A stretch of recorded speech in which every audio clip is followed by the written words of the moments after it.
नमस्कार दोस्तों, स्वागत है आप सबका आपके अपने चैनल पर। तो आज की क्लास परसेंटेज की है और ये परसेंटेज क्लास आपके सभी राज्यों के पुलिस की भर्ती के लिए इम्पॉर्टेंट है, तो वीडियो को पूरा देखिएगा। चलिए शुरू करते हैं। आज का टॉपिक देखते हैं।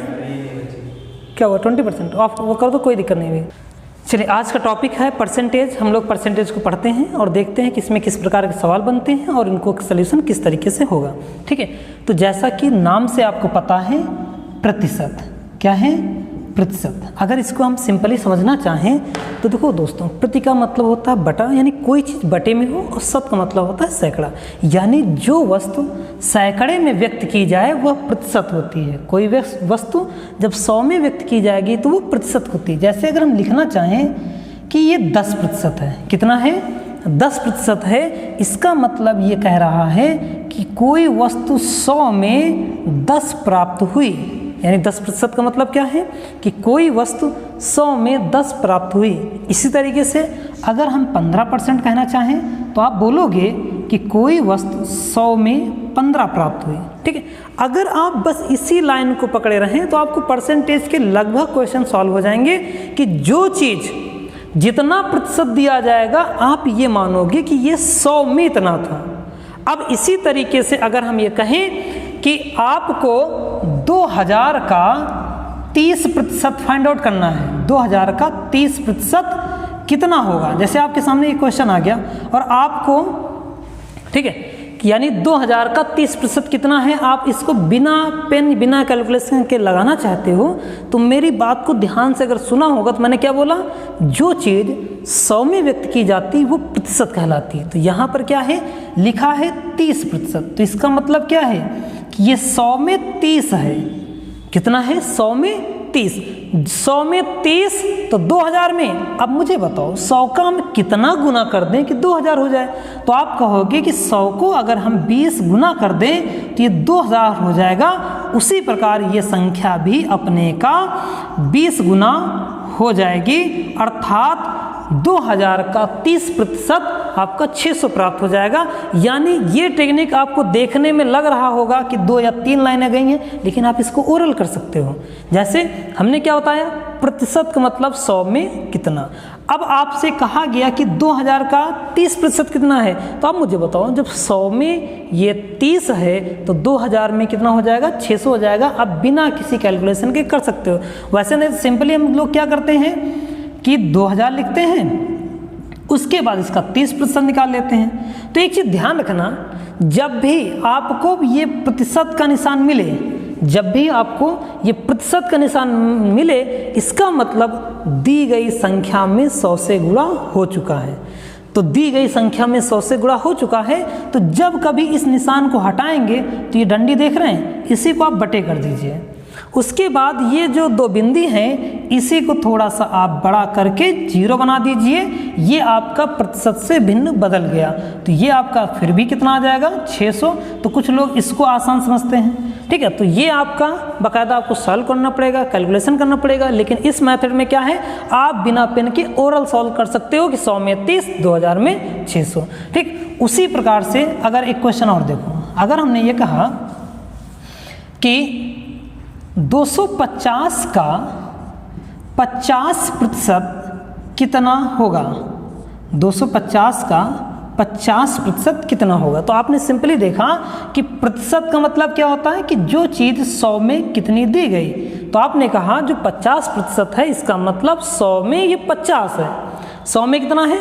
50 है। ठीक है, तो अब 250 में पूछ रहे हैं, तो बताइए 250 को हमें 100 को 250 बनाना है, कितने से गुणा कर दें? तो आप कहोगे कि 100 को अगर 2.5 से गुणा कर दें तो ये आपका 250 बन जाएगा। तो हमारी ये संख्या भी 2.5 से गुणा करा दीजिए, तो ये कितना आ जाएगा? 125.0, यानी 125। ये आपका आंसर हो गया। तो आई होप आप सिर्फ प्रतिशत के रूल से, यानी प्रतिशत की परिभाषा से इन क्वेश्चंस को सॉल्व कर सकते हैं। आते हैं अगले टाइप पर, जो इस चैप्टर में जो सबसे पहला टाइप बनता है। वो टाइप आपका कौन सा है कि अगर किसी संख्या में कुछ वृद्धि कर दी जाए और पुनः उतना ही लौटना हो तो हम कितने % कमी करेंगे। ठीक है, या फिर उससे पहले एक चीज़ और समझ लें कि प्रतिशत को भिन्न कैसे बदलते हैं, क्योंकि भिन्न के मेथड से आप चीज़ों को देख सकते हो। जैसे आपसे अगर कहा जाए कि 1% बताओ, तो आपको पता है 1% 1/100 हो जाएगा, ठीक। फिर अगर आपसे कह दिया जाए कि नहीं 2% बताओ, तो आप कहोगे कि 2/100, लेकिन अब भिन्न सरलतम रूप में लिखी जाती है, तो इसको 2 से, इसको भी 2 से कैंसिल कर दोगे तो 1/50 हो जाएगा। वहीं पर अगर 4% की बात करें तो ये हो जाएगा 4/100 यानी 1/25। फिर 5% आपका कितना हो जाएगा, तो आप कहोगे 5/100 ये अर्थात 1/20, 5 से कैंसिल कर देंगे। उसी तरह से अगर आपसे 10% कोई पूछे तो आप कहोगे 1/10। 15% कोई पूछे तो देखो 5% 1/20 है, तो 15 5 का कितना गुना है, तो कहोगे 3 गुना, तो बस आप 3/20 कर दीजिए। वहीं पर अगर आपसे 20% कोई पूछे कि 20% कितना होगा, तो 10% 1/10 है, तो 20% 2/10 होगा, अर्थात ये 1/5 हो जाएगा, ठीक। वही काम आप 25% में कर लीजिए कि अगर 25% को भिन्न बनाना हो तो आप क्या कहोगे कि 25% 5 का 1/20 होता है, तो कितना हो जाएगा 5/20 अर्थात 1/4। यानी हम अगर यहाँ तक ही फार्मूले याद रखें, उसी का गुना करके हम अदर फार्मूलों को भी क्रिएट कर सकते हैं, भिन्नों को, परसेंटेजों को भिन्नों में कन्वर्ट कर सकते हैं। अगला एक जैसे आपसे कह दिया जाए 30%, तो ये हो जाएगा 3/10, क्योंकि 30/100 लिखोगे 3/10 हो जाएगा। और आप पर से आ गया 33 सही 1/3%, तो इसको बनाओगे 1/3। कितना बना दोगे 1/3। इसको जब सॉल्व करोगे 100/3 हो जाएगा। फिर भिन्न बनाओगे, 100 को हटाओगे 1/3 आ गया। एक और डाटा इंपॉर्टेंट है जो आपके पेपर में पूछ सकता है, 16 सही 2/3% कितना होगा, तो आप कहोगे 1/6, ठीक है। तो आई होप कभी कभी इन चीज़ों का भी यूज कर सकते हैं, बाकी ज़रूरत नहीं पड़ेगी, ठीक है। तो अगर कभी भी प्रतिशत को भिन्न बनाना है, भिन्नों को प्रतिशत बनाना है, तो आप इन चीज़ों को देख सकते हो। फिर ये तो हो गया कि 100 के नीचे अगर ये शब्द हैं तो हमने इसको बना लिया। अब अगर आपसे कोई ये कहे कि जरा 125 को भिन्न बनाकर दिखाइए, यानी से 125% है, इसको भिन्न बनाना है, तो दोस्तों एक काम आप करिएगा कि कभी भी इस चीज़ को याद रखिएगा कि कभी भी अगर 100 से ऊपर प्रतिशत है और उसको भिन्न बनाना है, तो बस आप अंतिम के 2 अंक ले लीजिए। कितने? अंतिम के 2 अंक ले लीजिए, इसी को देख लीजिए भिन्न कितना है। तो देखो 25% कितना भिन्न है, 1/4। तो बस बाईं तरफ का यानी जो बच गया उसको सही में रख दीजिए, और 25% का जो भिन्न बना था उसको इसके बगल लिख दीजिए, ये इसका भिन्न रूप हो गया। यानी 125 लिखना है, उसको भिन्न बनाओगे तो 1 सही 1/4% हो जाएगा, ठीक है। उसी तरीके से अगर आपसे कह दिया जाए नहीं 250%, कितना आपसे कह दिया गया 250% को भिन्न बनाएं। 250% को भिन्न बनाने का मतलब है कि आप सिर्फ 50 को भिन्न बनाएं, 2 को एज इट इज़ लिखा रहने दें, 2 को 2 की जगह पर लिखा रहने दें। 50% का भिन्न कितना हो जाएगा 1/2, अर्थात ये 2 सही 1/2% हो जाएगा, ठीक है। तो कभी भी अगर 100 से ज़्यादा मिल रहा है उसको भिन्न बनाना है, तो आपको लास्ट के 2 अंकों का ही भिन्न बनाना है, बाकी अंकों को एज इट इज लिख देना है। जैसे मान लो आपके पास कोई बड़ा सा नंबर आ गया, उन्होंने कह दिया 1750% को भिन्न बनाओ। अब ये नंबर बड़ा है, 1750% को भिन्न बनाओ, तो आपको कुछ नहीं करना, लास्ट के 2 अंक लेना है। 50% ये कितना होता है, आप कहोगे 1/2, तो बस इधर के ये अंक उसी में लिखा रहने दो, और ये इसका प्रतिशत का भिन्न बदल गया। तो यानी इसको अगर इस रूप में आंसर रहे तो ये हमारा आंसर हो जाएगा, अन्यथा ये 35/2 हो जाएगा। तो इस तरीके से भी हम अपने प्रतिशत को भिन्न बना सकते हैं। तो ध्यान रखिएगा, कभी भी अगर 100 से ज़्यादा आता है तो अंतिम के 2 अंकों को ही भिन्न बनाएंगे, बाकी अंकों को उसके आगे लिख देंगे, और इस तरीके से हमारा भिन्न बदल जाएगा। अब अगर हम अगले टॉपिक पर बात करें कि मान लो अगर कोई नंबर आ गया या कोई अदर टॉपिक आ गया, तो इसमें से एक नए टॉपिक की शुरुआत करते हैं जो आपको पेपर में अच्छा खासा मिलता है। जैसे इसमें परसेंटेज में जो पहले टाइप के सवाल हैं उसमें से देखें पहला क्वेश्चन कि अगर कह दिया जाए ए की आय बी की आय से बी की आय से 20% अधिक है, ए की आय बी की आय से 20% अधिक है, तब बी की आय ए की आय से कितने प्रतिशत कम है। ठीक है, जैसे ये आपके सवाल क्वेश्चन है, आपके सामने क्वेश्चन है, ए की आय बी की आय से 20% अधिक है, तब बी की आय ए की आय से कितने प्रतिशत कम है। तो देखो ये पहला टॉपिक है, पहला टाइप का सवाल है परसेंटेज में, जिसको हम लोग सॉल्व करते हैं। बाकी जोड़ घटाने गुणा भाग वाले क्वेश्चन बहुत इजीली हो जाएंगे, उसको किसी अन्य वीडियो में भी बता देंगे। ठीक है, तो देखो यहाँ पर ध्यान दो, सबसे पहले हमें सवाल को पूरा टाइम देना है, उसकी हर एक लैंग्वेज को पढ़ो कि कौन किससे ज़्यादा है। जैसे इस सवाल में कहा गया ए की आय बी की आय से 20% ज़्यादा है, तो दोस्तों किसकी आय से ज़्यादा है, बी की आय से ज़्यादा है। तो अगर 100 है तो ए 20% अधिक है, तो ये 120 हो जाएगा। बोलो हाँ, अगर ए की आय बी की आय से 20% ज़्यादा है, अगर 100 है तो ए कितना हो जाएगा, 120%। अब उन्होंने पूछा कि बी की आय ए की आय से कितना प्रतिशत कम है। तो पहले तो अगर हम सिंपली देखें कि बी जो है ए से 20 कम है, कितना कम है, 20 कम है। लेकिन उन्होंने पूछा ए की आय से, तो इस बार जब हम कम निकालेंगे तो बटे में ए की आय रखेंगे, यानी हम ये कह सकते हैं कि कम बटे ए की आय गुणे 100, तो ये आ जाएगा कमी का प्रतिशत, कम बटे ए की आय, क्योंकि लास्ट में पूछा गया कि बी की आय ए की आय से कितने प्रतिशत कम है, तो कम बटे ए की आय गुणे 100। अब कम कितना था, 20 बटे ए की आय 120 है, गुणे 100 कर दोगे, ये आपका बन जाएगा 20 छक्का 120, 16 सही 4/6%। इसको और सॉल्व कर लेंगे, 16 सही 2/3% ये आ जाएगा। ठीक है, तो इस टाइप के क्वेश्चन हो जाएंगे। इसी का एक और तरीका है, अगर आप इसको देखना चाहो, कि प्रतिशत को भिन्न बना लें। जैसे परसेंटेज 20 दिया गया है, मुझे बताओ 20 को अगर भिन्न बनाते तो ये कितना बनता, ये हो जाता 1/5। अब आपसे कहा गया कि ए की आय बी की आय से 20% अधिक है, तो किसकी आय से, बी की आय से, तो बटे में ये बी की आय होगी, बटे में किसकी आय होगी, बी की आय होगी। ठीक है, तो अगर हम यहाँ पर ए और बी लिखना चाहें तो बी की आय 5 हो गई, तो देखो बी की आय से 20% अधिक है, इसका मतलब 5 का 20% निकालते तो 1 आता। इसका मतलब ए जो है 5 से 1 ज़्यादा है, यानी ये 6 हो गया। अब उन्होंने पूछा कि बी की आय ए की आय से कितना कम है, तो देखने में कितना कम है, 1, किसमें, 6 में, गुणे 100%। ये आपका बन जाएगा 16 सही 4/6%। इसको और सॉल्व कर लेंगे, 2 3 2 सही 3/2/3% कमी, यानी कमी का प्रतिशत अगर निकालना है तो ये आप इस तरीके से सॉल्व कर सकते हो।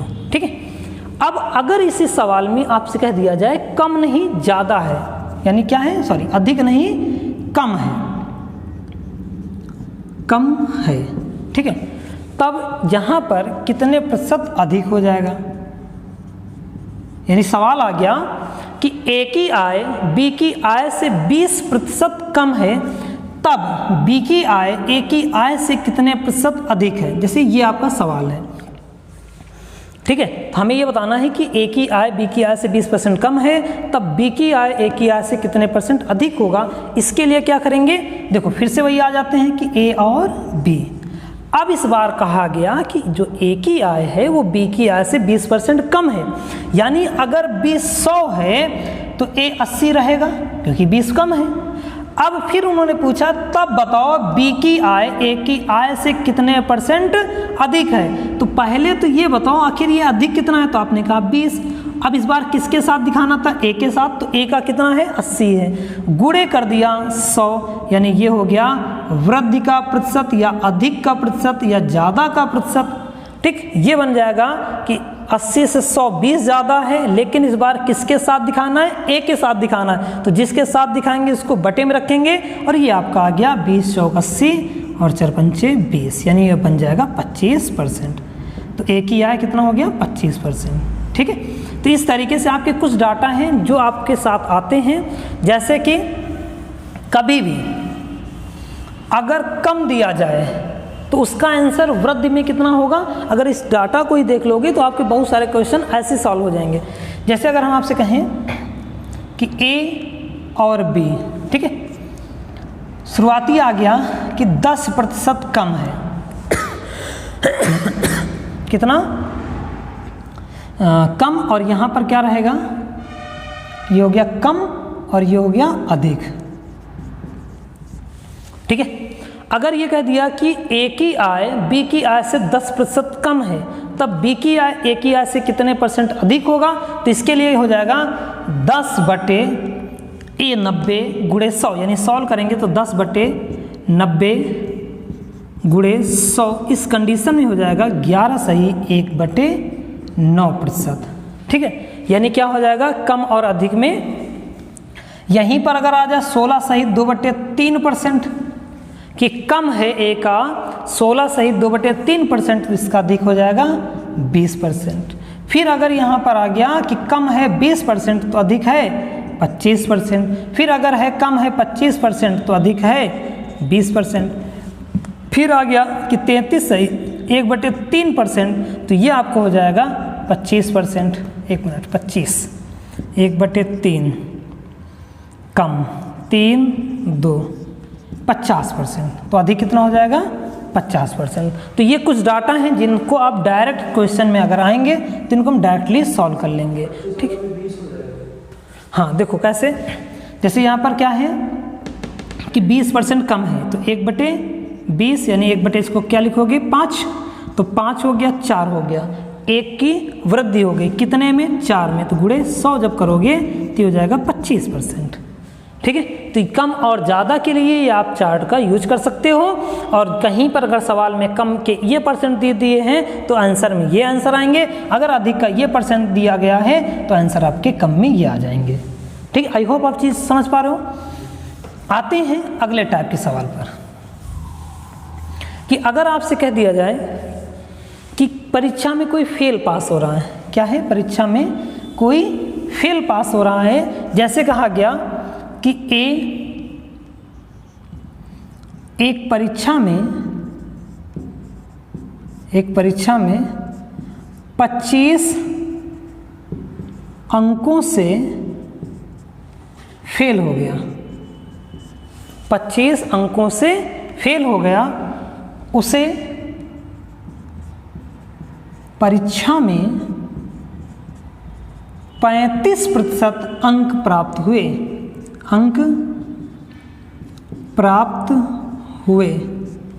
यदि पास का प्रतिशत 42 था, यानी 42% था, तो परीक्षा का पूर्णांक बताएं। तो परीक्षा का पूर्णांक बताएं। ठीक है, यानी क्या है कि ए एक परीक्षा में 25 अंकों से फेल हो गया, उसे परीक्षा में 35% अंक प्राप्त हुए हैं। यदि परीक्षा का पास का प्रतिशत 42% था तो बताएं कि परीक्षा कितने पूर्णांकों की थी। तो देखो इसमें आपको फिर क्या है, लैंग्वेज को ध्यान से पढ़ना है कि आपको क्या दिया गया है और उसमें से कितने अंकों से फेल हो रहा है। जैसे इसमें कहा गया कि एक व्यक्ति है उसको 35% अंक मिले और वो कितने अंकों से फेल हुआ, तो आपने कहा 25 से। यानी आप ये कहना चाहते हो कि अगर इसको 25 अंक मिले होते तो ये इस परीक्षा में पास हो जाता। और फिर सवाल में दिया गया है कि परीक्षा के जो पास होने का प्रतिशत है वो 42% है। इसका मतलब 35 में 25 अंक मिले होते तो वो 42% के बराबर हो जाता। इस तरीके से 35% प्लस 25 बराबर 42 के हमें करना क्या है, प्रतिशत प्रतिशत एक तरफ कर लेना है, अंक अंक एक तरफ कर लेना है। तो ये जैसे आप इधर करोगे तो 42 में 35 जाएगा, बचेगा 7% बराबर हो जाएगा 25 के। हमें चाहिए 100%, तो 7% बराबर कितने हैं, 25 के, तो 1% हो जाएगा 25/7 के, हमें चाहिए था 100%। तो ये हो गया 2500/7 अंक, यानी यही इस सवाल का आंसर है। इसको सही बटे में कर सकते हैं। इसी में अगर कह दिया जाए कि राम एक परीक्षा में 20% अंक लाता है तो वह 5 अंकों से फेल हो जाता है। 5 अंकों से फेल हो जाता है। 5 अंकों से फेल हो जाता है जब वह 25% अंक लाता है। जब वह 25% अंक लाता है तो न्यूनतम से 5 अंक अधिक ले आता है। अंक अधिक ले आता है, ठीक, अधिक ले आता है। परीक्षा का पूर्णांक ज्ञात करें। परीक्षा का पूर्णांक ज्ञात करें, ठीक है, परीक्षा का पूर्णांक ज्ञात करें। तो देखो यहाँ पर क्या कहा गया कि राम एक परीक्षा में 20% अंक लाता है तो वह 5 अंकों से फेल हो जाता है, किंतु जब वह 25% अंक लाता है तो न्यूनतम से 5 अंक अधिक ले आता है, तो परीक्षा का पूर्णांक ज्ञात करें। तो दोस्तों ऐसे सवालों में हमेशा न्यूनतम को पास कराएंगे। क्या कराएंगे, न्यूनतम को पास कराएंगे, ठीक है। यानी हमें न्यूनतम अंक ले आना है और वो दोनों ही कंडीशन में पास हो जाएगा, जिससे हमारा कुल पूर्णांक भी फाइंड आउट हो जाएगा। जैसे इसमें कहा गया कि राम को 20% अंक मिले तो कितने अंकों से फेल हुआ, 5 अंकों से। यानी आप ये कहते हैं कि अगर इसके पास 5 अंक अधिक होते तो कम से कम पास तो हो ही जाता, यानी अधिक अंक ना लाता तो कम से कम पास हो जाता। लेकिन अगर वो 25% अंक ले आया है तो न्यूनतम से 5 अंक अधिक ले आया है। इसका मतलब अगर ये 5 अंक कम भी लाता तो बेचारा फेल ना होता, वो पास ही रहता। यानी यहाँ पर क्या है कि वो पास होने के लिए 5 अंक चाहिए, यहाँ पर एक्स्ट्रा है, अगर ये कम भी होते तब भी पास रहता। तो दोनों ही कंडीशन में हमने पास को बराबर कर दिया। अब आपका एक काम बचा है, प्रतिशत प्रतिशत एक तरफ, अंक अंक एक तरफ। तो 20% इधर ले आइए तो बचेगा 5%, और ये माइनस के इधर जाके हो जाएगा 10%। यानी आप ये कहोगे कि 5% बराबर 10 अंक के हैं, तो बताएं 1% किसके बराबर हो जाएगा, आप कहोगे 2 अंक के। हमने पूछा परीक्षा का पूर्णांक, और परीक्षा का पूर्णांक होगा 100%, तो ये 100% बराबर हो जाएगा 200 के। तो कितना हो जाएगा, 200 के। तो ये इस परीक्षा का पूर्णांक हो गया 200% का, ठीक है, यानी 200 अंक। तो ये सवाल हो गया। अगला देखो इसी टाइप में कि अगर वो दोनों ही बार फेल हो जाता, यानी यही सवाल होता, तो 10 अंकों से फेल हो जाता, और इधर ये 10, ये 5 अंकों से फेल हो जाता, ठीक है। यानी अगला जो सवाल है कि राम एक परीक्षा में 20% अंक लाता है तो वह 10 अंकों से फेल हो जाता है। जब वह 25% अंक प्राप्त करता है तो न्यूनतम से 5 अंकों से फेल हो जाता है। यानी फिर से वो 5 अंकों से फेल हो जाता है, यानी लाता है तब भी वो 5 अंकों से फेल हो जाता है। तो परीक्षा का पूर्णांक ज्ञात करें। तो इस कंडीशन में फिर आपका वही बनेगा कि अगर 20% अंक लेकर आए हैं तो 10 अंकों से फेल हो गए, इसका मतलब इनको 10 अंकों की ज़रूरत है। अब यहीं पर अगर ये 25% अंक लेकर आते तो इनको 5 अंकों की और ज़रूरत पड़ती, यानी दोनों ही बार इस सवाल में फेल हो रहे हैं, तो इस बार भी 10 अंक जोड़ेंगे, इधर 5 अंक जोड़ेंगे, तो न्यूनतम कम से कम पास तो करा ही देते हैं। अब फिर से आ गया कि प्रतिशत एक तरफ और अंक एक तरफ हो जाएगा, तो 5% बराबर 5 अंक के, तो 100% बराबर 100 अंक के, यानी आप ये कह सकते हो इस सवाल में परीक्षा का जो पूर्णांक है वो 100 अंक का है। ठीक है, इसमें आते हैं कुछ अगले टाइप के, जैसे कि कुछ विषय में कुछ परसेंटेज टाइप के लोग फेल होते हैं, कि कह दिया गया कि 2 सब्जेक्ट हैं, उसमें से 10% लोग इसमें फेल हो जाते हैं, 20% लोग इसमें फेल हो जाते हैं, और कुछ ऐसे हैं जो दोनों विषय में फेल हो जाते हैं। तब आपसे पूछ लिया जाए कि आखिर ऐसे कितने लोग हैं जो दोनों विषय में पास होते हैं, तो उसका क्या बनेगा। देखो, जैसे एक सवाल आपसे मैंने कहा कि एक परीक्षा में 20% लोग अंग्रेजी में,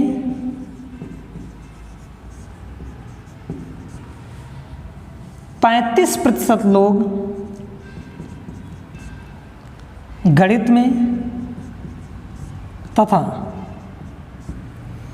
5% लोग दोनों विषय में फेल होते हैं, दोनों विषय में फेल हो जाते हैं,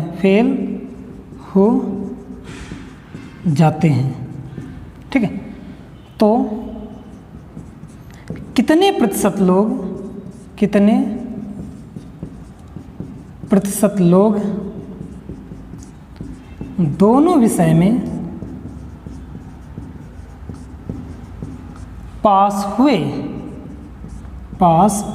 मान लो आपका ये क्वेश्चन है कि एक अगले टाइप का सवाल है कि एक परीक्षा में 20% लोग अंग्रेजी में, 35% लोग गणित में तथा 5% लोग दोनों विषय में फेल हो जाते हैं, तो कितने प्रतिशत लोग दोनों विषय में पास होंगे।